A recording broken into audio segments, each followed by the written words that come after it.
The assumption is that men are breadwinners and wives are homemakers. That's a stereotype, but that's a gender role. But also with Diane picking and choosing the so-called weak links in the family, Mark, Sarah and Sean.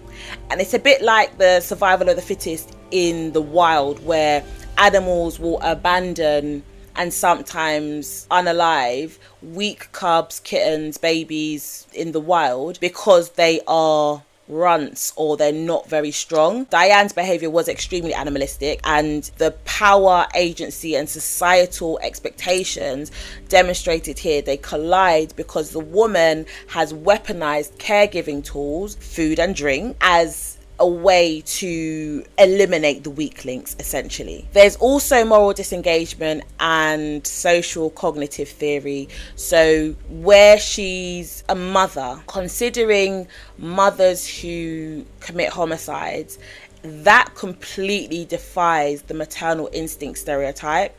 When we consider cases like Susan Smith, Tiandra Chisholm, Andrea Yates, and we discuss how mothers can completely disengage from their maternal instinct to be murderers, they are completely outside of the stereotype of being the sacrificing mother. Why could none of these women, including Diane, not put all of their children's needs above their own and overlook the challenges presented by the children? Sarah Smith's challenge was the fact that she wanted a man, allegedly. She wanted a man, but a man didn't want no children. So she got rid of the barrier, which was the children, as opposed to getting rid of the man, because you've got the children already. That was her issue. The other one, in this case, where we see Diane, her needs were financial and social. Financially, she didn't want to take on the debt of her oldest daughter, and socially, she couldn't take her son out anywhere. He didn't have a social life because he was autistic. She couldn't put the needs of her children above her own. Her son needed her because of his additional needs. Her daughter needed her because of her financial needs. Yes, we can argue that the daughter should have gone and got a job. We can argue that till we're blue in the face. However, the fact is she didn't have a job, so the debt fell to her parents.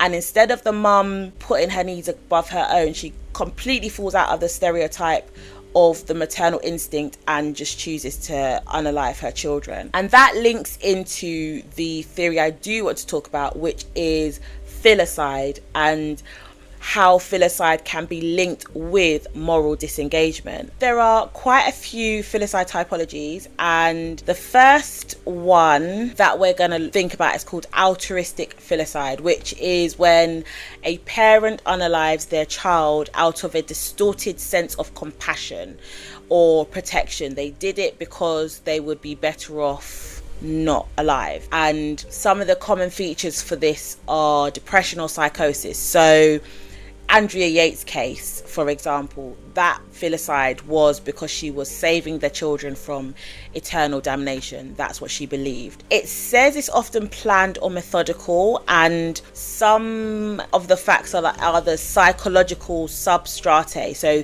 an overwhelming sense of guilt, distorted caregiving drive, or a delusional belief that death is a gift.